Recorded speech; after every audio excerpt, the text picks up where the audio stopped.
நடிகர் சூர்யா அவர்கள் நடிச்சிட்டு ஞானவேல் அவர்களின் தயாரிப்பில் வெளியே வந்த கங்குவா திரைப்படத்துக்கு ஏகப்பட்ட ஒரு நெகட்டிவ் ரிவ்யூ வந்துட்டு இருக்கு. இந்த நெகட்டிவ் ரிவ்யூக்கான காரணம் என்ன அப்படிங்கிறத இந்த வீடியோவில் பார்க்கலாம். வாங்க ஃப்ரெண்ட்ஸ், வீடியோக்குள்ள பார்க்கலாம்.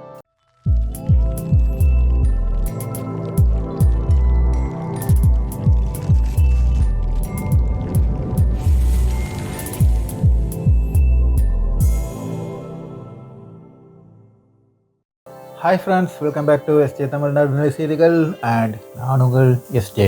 ஃப்ரெண்ட்ஸ் பாருங்க, சூப்பர் ஸ்டார் ரஜினிகாந்த் அவர்கள் கங்குவா பத்தி என்ன சொல்றாங்க அப்படிங்கறது ஒரு கிளிப்பு. கங்குவா எனக்காக திங்க் பண்ண கதை தான். சிவா கிட்ட அனர்த்த படம் பண்ணும்போது நான் சொன்னேன், சார் நீங்க எனக்காக நீங்க ஒரு பீரியட் படம் நீங்க பண்ணுங்க கதை, அது பண்ணா இங்க ரொம்ப நல்லா இருக்கும், நீங்க 2 பேர் காம்பினேஷன்ல சொல்லும்போது சார் நான் டெஃபினட்டா இதை பத்தி சீரியஸா திங்க் பண்றேன் அப்படின்னு கிட்ட சொன்னாங்க. ஸோ கங்குவா எனக்காக திங்க் பண்ண கதை தான். இது டெஃபினெட்லி ஞானவேல் கிட்ட சொல்லியிருப்பாங்க, சார் இது இவ்வளவு நல்லா இருக்கே, கொஞ்சம் சேஞ்ச் பண்ணி நாமளே பண்ணிக்கலாம் அப்படின்னு சொல்லிட்டு சூர்யா பண்ணிட்டாங்க தெரியாது டெஃபினட்டா. எனிவே இது பண்ண இதுக்கப்புறம் எனக்கு ஒரு சிவா ஒரு படம் பண்ணுவாரு.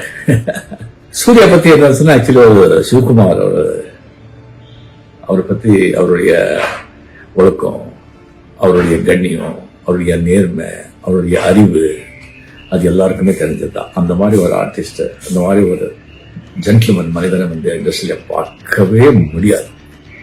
புலிக்கு பிறந்ததுக்கு பூனே ஆகுமா? சூர்யா அந்த அப்பாவோட எல்லா குவாலிட்டிஸும் அவருக்கு இருக்கு.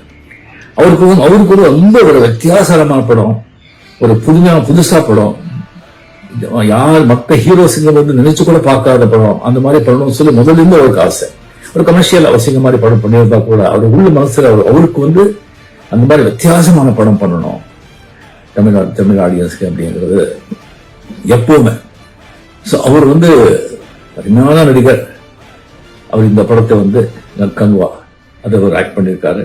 மிக பிரம்மாண்டமா இது 5 லாங்குவேஜ் ஞானவேல் அதை எடுத்து சிவா அவர் டைரக்ட் பண்ணி சூர்யா அவர் நடிச்சுக்கிற இந்த படம் மிக மிக பெரிய வெற்றி அடையணும்னு சொல்லி எல்லாம் இறைவனை வேண்டுகிறேன். பாத்தீங்களா இந்த கிளிப்பு பாருங்க. நம்ம சூர்யா அவர்கள் வெண்ணிலா கபடி குழு சினிமா மூலம் புகழ்பெற்ற சூர்யா அவர்கள் கங்குவா சினிமா பத்தி என்ன சொல்றாங்க அப்படின்னு சொல்லிட்டு பாருங்க. கங்குவா படத்துக்கான எதிர்மறை விமர்சனம் எப்படி பாக்குறீங்க? இல்ல, படம் நல்லா இருக்குங்க. அது அவங்க இப்ப எல்லாம் எப்படின்னா படம் பார்த்து சொல்றதை விட அது வாரம் அந்த கேமரா முன்னாடி ஏதோ ஒண்ணு சொன்னா நெகட்டிவா சொன்னாதான் நிறைய பேருக்கு ரீச் ஆகுது. அதுக்காகவே படம் பார்த்துட்டு அதுக்காகவே சில பேர் பேசுறாங்க. அப்படி ஓகே, அது அவங்க தனிப்பட்டதா இருக்கலாம். கண்டிப்பா படம் எல்லாத்துக்கும் பிடிக்குங்க. நான் ஒரு எளிய ரசிகனா சொல்றேன், எனக்கு படம் ரொம்ப பிடிச்சிருக்கு. என் குடும்பத்தோட போய் பார்த்தேன். நான் என் குழந்தைகளுக்கு படம் ரொம்ப பிடிச்சிருக்குது. நீங்க நெகட்டிவா ஒரு 4-5 பேர் பேசுறாங்கன்றக்கா நம்ம அதை மனசுல வைக்க வேண்டாம். நிறைய பேர் பாசிட்டிவா சொல்றாங்களே, எல்லாரும் படம் பார்த்துக்கணும்னு சொல்றாங்க. தமிழ் சினிமாவை அடுத்த கட்டத்துக்கு எடுத்து போறதுக்கு முயற்சி பண்ணியிருக்காங்க. அந்த எண்ணத்துக்கும் அந்த முயற்சிக்கும் நான் உண்மைக்கு நான் தலை வணங்குறேன். நம்ம எல்லாரும் பாராட்டக்கூடிய விஷயம். பாத்தீங்களா பாருங்க ஃப்ரெண்ட்ஸ், சூர்யா அவர்கள் சொல்ற இடம் அப்படின்னு சொல்லிட்டு இதை ஏத்துக்காத எவனுமே என்ன பொறுத்தவரை நம்ம ஹிந்து பக்தி உள்ள ஒரு ஹிந்துவா நம்ம ஏத்துக்க கூட முடியாது. ஏன்னா சூர்யா அவர்கள் இப்ப அந்த இருந்து பேட்டி கொடுத்த இடம் அப்படின்னு சொல்லிட்டு பாத்தீங்கன்னா திருச்செந்தூர் கோவில், முருகன் கோவில் பக்கத்துல வச்சுட்டு அவர் முருகன் கோவில்ல முருகனை கும்பிட போன அந்த சமயத்துல வச்சுட்டு அவர் சொல்றாரு, அவர் அவ்வளவு போய் சொல்ல வேண்டும் ஒரு தேவையுமே கிடையாது. நம்ம அதையும் கருத்தில் கொள்ள வேண்டும். ஃப்ரெண்ட்ஸ், இந்த கம்ப்ளீட் வீடியோ கலாட்டா மீடியாங்கிற யூடியூப் சேனல்ல தான் இது இருக்கு. நீங்க அந்த வீடியோவை அங்க போய் பார்த்துக்கோங்க. ஏன்னா நம்ம ஃபுல் வீடியோ போடக்கூடாது, அது நமக்கு நல்லதில்லை. ஓகேவா? அவங்களுக்குள்ள கண்டென்ட் நம்ம போடக்கூடாது. அதனால நம்ம ஃபுல்லா போடல, இந்த கிளிப் மட்டும் போட்டுருக்கோம். சினிமா ரிவ்யூ நம்ம சேனலுக்கு செய்யணும் அப்படிங்கிற ஒரு எண்ணம் நமக்கு கிடையாது. நம்ம மேக்ஸிமம் ஒரு ஒதுக்கி வைப்போம். ஆனா இது ரிவ்யூ கிடையாது. இந்த டிகிரேட் என்ன காரணம் அப்படின்னு சொல்லிட்டு பார்க்கணும், அது நம்ம சேனலுக்கு உட்பட்ட கருத்துக்களுக்கு கீழே தான் வருது. அதனால நம்ம இந்த மேட்டரை எடுத்துட்டு நம்ம பேசுறோம். அப்போ எனக்கு முன்னாலே ஒரு ஐடியா இருந்துச்சு. இந்த திரை விமர்சனம் மாதிரி ஒரு சேனல் ஓபன் பண்ணிட்டு ஒரு சினிமா போய் பார்த்தோமா, அதை பத்தி பிளஸ் அண்ட் மைனஸ் நேர்மையா அப்படி சொல்லிடலாம் அப்படிங்கிற அளவுக்குலாம் ஒரு சேனல் வைக்கலாம் அப்படிங்கிற ஒரு ஐடியாலாம் இருந்தது. பட் அதுக்கப்புறம் ரொம்ப யோசிச்சேன். ஒரு கணக்கில் துட்டு போடுறாங்க, நம்ம உண்மையை சொல்லுவோம், அது நஷ்டமாச்சுன்னா நீ அவங்க பொழப்பில் ஏன் போட்டுக்கிட்டு மண்ணெல்லி போடணும் அப்படிங்கிற ஒரு காரணத்துக்குனால தான் அந்த ஒரு விமர்சன சேனல் நமக்கு வேண்டாம் அப்படின்னு நான் மாற்றி வச்சேன். சரி, அப்போ இந்த சினிமா இதுக்கு டிகிரேட் ஆகிறதுன்னு காரணம் என்ன அப்படின்னு சொல்லிட்டு பார்க்கும்போது ஃபர்ஸ்ட் இந்த ரிவ்யூ வந்தப்போ நான் நினைச்சேன், பாவி பெரிய பட்ஜெட்ல படம் எடுத்துட்டா ஓசிட்டானுல டேரக்டர் சொதப்பிட்டார் போல தெரியுதுப்பா, போச்சா சூர்யாவுக்கு ஒரு பயங்கர அடி அப்படிங்கிற மாதிரி தான் நானும் யோசிச்சேன். கொஞ்சம் கழிச்சு பார்த்தானா மறுநாள் வந்துக்கிட்டு ரிவ்யூ பாசிட்டிவ் ரிவ்யூ வருது, நெகட்டிவ் ரிவ்யூ கலந்து வருது, ஒரு கலவையான ரிவ்யூ. இது என்னடா இது பூத்தா போச்சு இப்படி அப்படின்னு சொல்லிட்டு அந்த ரிவ்யூ எடுத்து பார்க்கும்போதுதான் ரிவ்யூ பண்ணின டீக்ரேட் பண்ணின டீம்ஸ் ஏதா அப்படின்னு சொல்லிட்டு பாத்தீங்கன்னா நம்ம 3% டீம். நம்ம நூலி பால்ஸ் எல்லாரும் கேட்டு இங்க குதிக்கிறான். இது ஏன் குதிக்கிறான், ஏன் கத்துறான், எதுக்கு, அவனுக்கு சூர்யா மேல என்ன காட்டம் அப்படிங்கிற உடனே சரி அப்ப நம்ம வந்து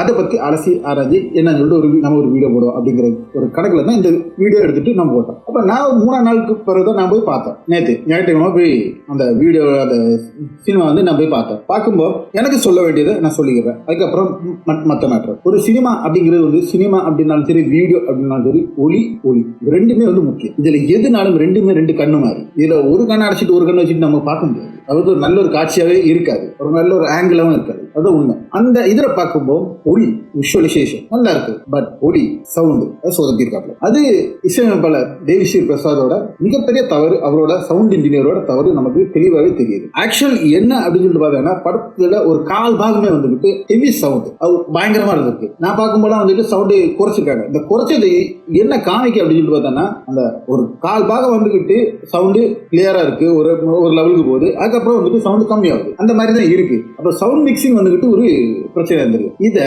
இந்த படம் வந்த ஃபர்ஸ்ட் அன்னைக்கே வந்துகிட்டு என்னோட கருத்து என்னன்னா இந்த மியூசிக் டைரக்டர், சவுண்ட் இன்ஜினியர்ஸ் இவங்க எல்லாருமே வந்துகிட்டு தியேட்டர்ல போய் பார்க்கணும். உடனே சொந்தமா ஒரு தியேட்டர் செட்டப் வச்சு நீங்க வந்துகிட்டு ஒரு தியேட்டர் உள்ளக எப்படி சவுண்ட் எஃபெக்ட் இருக்கும் அப்படிங்கிறத நீங்க வந்து பார்த்து செய்யணும். எக்ஸாம்பிள் சொல்லிட்டு பாத்தீங்கன்னா ஏஆர் ரஹ்மான் சாரோட ஒவ்வொரு படமும் பாத்தீங்கன்னா அதோட மியூசிக் எஃபெக்ட் வந்துகிட்டு நீங்க ரஹ்மான் சாரோட மியூசிக் எஃபெக்ட்டுக்கான ஒரு நல்ல ஒரு தியேட்டர் நம்ம தமிழ்நாட்டில் இருக்காங்கன்னா இல்ல அப்படிங்கிறது என்னோட கருத்து. ஐமேக்ஸ் வர வந்துகிட்டு அவ்வளவுக்கு நம்ம சொல்ல முடியும். ஏன்னா அந்த சவுண்ட் இன்ஜினியரிங் ரஹ்மான் சார் வந்துட்டு ஒரு மியூசிக் டைரக்டர் மாத்திரம் இல்ல, ஒரு மியூசிஷியன் மாத்திரம் இல்ல, அவர் வந்துட்டு நல்ல ஒரு சவுண்ட் இன்ஜினியர். ஸோ அவருக்கு வந்து நல்லாவே தெரியும். அவரே வந்துட்டு சார் பேட்டியில சொல்லியிருப்பாங்க, நம்ம வந்துட்டு அன்றைய காலகட்டத்தில் வந்துட்டு ஒரு லெவல்ல பாட்டு போட்டுருந்தோம், இன்னைக்கு அப்படி இல்லை. இன்னைக்கு வந்து நிறைய நம்ம படிக்க வேண்டியிருக்கு, நிறைய நம்ம வந்துகிட்டு செய்ய வேண்டியிருக்கு.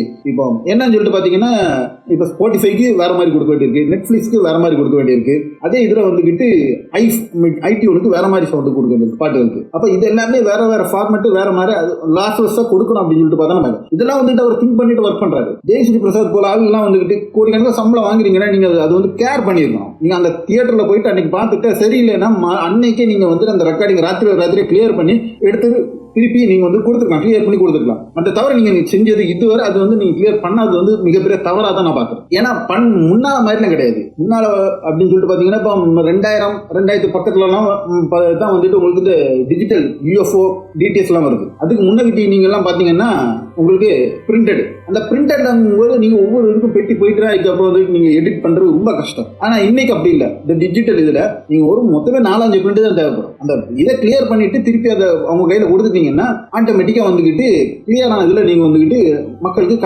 காட்டி கொடுக்கலாம், ஒளிபரப்பு பண்ணலாம். பட் அதை நீங்க செய்யாது வந்துகிட்டு மிகப்பெரிய தவறு. இவ்வளவு பெரிய பட்ஜெட் போட்டுட்டு நீங்க செய்யாது வந்து மிகப்பெரிய தவறு. அதுலயும் முக்கியமா சவுண்ட் இன்ஜினியர் நீங்க செய்து வந்து மிகப்பெரிய நீங்க ரொம்ப கேர்ஃபுல்லா இருக்கணும். ஏன்னா கோடிக்கணக்கில் பட்ஜெட், சின்ன பட்ஜெட் படம் கிடையாது, கோடிக்கணக்கான பட்ஜெட்ல நீங்க போட்டு செய்யும் போது அதை வந்து அவ்வளவு கேர்ஃபுல்லா அதை கிளியரா நீங்க கொடுக்கறதுக்கு நீங்க பாத்துக்கணும். இந்த ஒன்றை தவிர மற்றபடி அந்த படத்துல வந்துட்டு மிகப்பெரிய குறைய நான் எதுவுமே பார்க்கறது. நல்ல கதையா இருக்கு. கதை வந்துகிட்டு ரொம்ப ஓஹோன்னு சொல்ல முடியாட்டியும் ஓரளவுக்கு ஒரு நல்ல ஒரு கதை தான். ஒரு தடவை அழகா பார்க்கலாம், அதுல வந்து ஒரு குறைவே கிடையாது. ஒரு தடவை வந்துகிட்டு பார்க்கலாம். ரிப்பீட்டட் அப்படிங்கிறதுக்கு நம்ம வந்து கேரண்டி கொடுக்க முடியாது. இருந்தாலும் ஒரு தடவை பார்க்க வேண்டிய ஒரு படம் தான் இந்த சினிமா. இதுல ஏன் இந்த 3% நூலிபான்கள் இதுக்கு மேல வர்றாப்ல, இந்த சீனுக்குள்ள ஏன் வர்றாங்க அப்படின்னு சொல்லிட்டு பார்க்கும்போது நான் பார்க்குற 2 ரீசன். ஒன்று வந்துகிட்டு சூர்யாவின் மனைவி ஜோதிகா அவர்கள் சொன்னதும், அதே மாதிரி சூர்யாவின் ஆக்டிவிட்டிஸ் அகரம் ஃபவுண்டேஷன் வச்சு பிள்ளைங்களை படிக்க வைக்கிறாங்க. இது நூலிபானுக்கு நேர் எதிர் மாறாங்க. ஏன்னா அவங்க எவ்வளவு மக்கள் படிக்காம இருக்காங்களோ அவ்வளவுக்கு அவங்களுக்கு வந்துகிட்டு லாபம். இந்த மக்கள் படிக்க அவங்களோட எல்லாமே வந்துகிட்டு கூடுது, காம்படிஷன் கூடுது. இதுதான் ஃபர்ஸ்ட் ரீசன். அதான் நான் பார்க்கறேன். ஜோதிகா அவர்கள் சொன்னது, நீங்க கோவில மாதிரியே வந்துகிட்டு பள்ளிக்கூடத்தையும் பார்க்கணும் அப்படிங்கிற அந்த ஒரு வாசகங்கள். இது வந்துகிட்டு அவங்களுக்கு பெரிய இதுல வந்துகிட்ட பேசினது அதெல்லாம் இந்த கமெண்ட்ஸ் நான் தான் காமிக்கிறேன். ஸ்கிரீன்ல நீங்க வந்து பார்க்கலாம் ஒவ்வொருத்தரோட கமெண்ட். உங்களோட கமெண்ட் இவங்களோட தாட்ஸ் எண்ணங்கள் என்ன அப்படிங்கறத பார்க்கும்போதே நமக்கு தெரியுது. இதுல பாதி பேர் சினிமா பார்த்திருக்க மாட்டாங்கிறது தான் எனக்கு. அப்போ டீக்ரேட் பண்ணணும் அப்படிங்கிற ஒரு மோட்டிவோட இந்த படத்தை வந்து டீக்ரேட் பண்ணிட்டு இருக்காங்க. இல்லாம இந்த படத்துல வந்துகிட்டு இந்த ஒலி அமைப்பு மட்டும் சரியில்லை, ரொம்ப சரியில்லைன்னு சொல்ல முடியாது. ஓரளவுக்கு இப்ப சவுண்ட் குறைக்கப்பட்ட இதுல வந்துகிட்டு ஓரளவுக்கு நம்ம வந்து அட்ஜஸ்ட் பண்ணி போயிடலாம். அது தவிர்த்து இந்த சினிமா வந்து நல்ல அழகா சூரியன் நடிச்சிருக்காப்ல, நல்ல ஓரளவுக்கான நல்ல ஒரு கதை அப்படி போயிட்டு இருக்கு. ஓகேவா, ரொம்ப பெரிய அளவுக்கு குறை சொல்ற மாதிரியோ கம்ப்ளீட்டா நெகட்டிவ் அடிக்கிற மாதிரி ஒண்ணுக்குமே ஆகாது, ஜீரோ அப்படிங்கிற அளவுக்குலாம் ஒண்ணுமே இல்லை. அதெல்லாம் வந்துகிட்டு இவங்களே படைத்து விடுறதை தவிர சூர்யா மேல உள்ள அந்த காட்டத்துக்கு தான். ரெண்டாவது ரீசனா நான் பாக்குறது வந்துகிட்டு நம்ம அமரன் படம். அது வந்துகிட்டு ஒரு 3% பார்ப்பனர் அந்த சமுதாயத்தை சேர்ந்த ஒரு வீரர் அவரோட கதையை வச்சு செஞ்சதுனால அந்த கதையில வந்துகிட்டு கத்தனது நம்ம வந்துட்டு ஏற்கனவே ஒரு கஸ்தூரி வீடியோலும் வைஜி மதுவதி வீடியோலும் நம்ம வந்துட்டு சுட்டி காமிச்சிருக்கோம். என்ன சொல்றாங்க, பார்ப்பனர் அவரை வந்து ஏன் காமிக்கல, அந்த சாதியில ஏன் காமிக்கல, நீங்க வந்து சாதாரணமாக காமிச்சிருக்க. சாதாரணமாக காமிக்க வந்து அவரோட ஃபேமிலியை வந்துகிட்டு நான் இன்ன ஜாதிங்கிறது குறிப்பிட அவர் விரும்பல, நான் ஒரு தமிழனா ஒரு இந்தியனை பார்க்கத்தான் விரும்புறோம் அப்படின்னு அவங்க சொன்னதுனால அவரை டைரக்டா அந்த மாதிரி எடுத்திருக்காப்ல. இதை வந்து இவங்க பெருசா வந்து நம்ம பார்ப்பனருக்கு எதிராக இவங்க வந்து பெரிய ஒட்டுமொத்தமா அந்த தமிழ்நாடே வந்து செய்கிற மாதிரிலாம் வந்து குதிச்சிங்க. அப்போ இந்த கங்குவா வந்துட்டு நல்லபடியா ஓடிச்சுன்னா அது அமரனுக்கு அடி வாங்கிருமோ இல்ல அமரன் புகழ் குறைஞ்சிருமோங்கிறதுக்கும் ஒரு மெயின் ரீசனை வச்சுதான் இவங்க வந்துகிட்டு இந்த அட்டாக் பண்ணிட்டு இருக்காப்ல. அப்படிங்கிறது தான் நம்ம விசாரிச்சதுல நமக்கு கிடைக்கிற ஒரு டீடைல்ஸ். இதுக்குள்ளே வந்துகிட்டு சினிமா உலகத்தில் உள்ள கொஞ்சம் ஆட்களுமே வந்துகிட்டு இதுக்கு கூட்டம் இருக்காங்க அப்படிங்கிறது ரொம்ப வருத்தப்பட வேண்டிய விஷயம். அதாவது கண்ணாடி கூட்டுக்குள்ள இருந்து கல்லடிக்கிற மாதிரி தான் அவங்க செய்யறது. இருந்தாலும் வந்துகிட்டு என்னத்துக்காக செய்யறாங்கன்னு தெரியல. ஆனா இது வந்துகிட்டு வன்மையாக கண்டிக்க கூடியது. ஸோ ஃப்ரெண்ட்ஸ், முடிஞ்ச அளவுக்கு ஒரு தலைவாவது அந்த சினிமா பாருங்க, சூர்யாவுக்கு சப்போர்ட் கொடுங்க. அது வந்துட்டு நமக்கு முக்கியமானது, நமக்கு இன்றைய முக்கியமான ஒண்ணு. ஒரு 100-200 ரூபாய் வந்துட்டு போறது மேட்டர் இல்லை. டிக்கெட்டுக்கு நம்ம எவ்வளவு செலவு பண்றோம் அதில் ஒரு செலவா பார்த்துட்டு நீங்க வந்துட்டு சப்போர்ட் பண்ணுங்க. ஓகே ஃப்ரெண்ட்ஸ், அடுத்த ஒரு நல்ல ஒரு வீடியோ உங்களை சந்திக்கும் வரை உங்களிடம் இருந்து விடுபட்டுள்ளது உங்கள் எஸ்டே.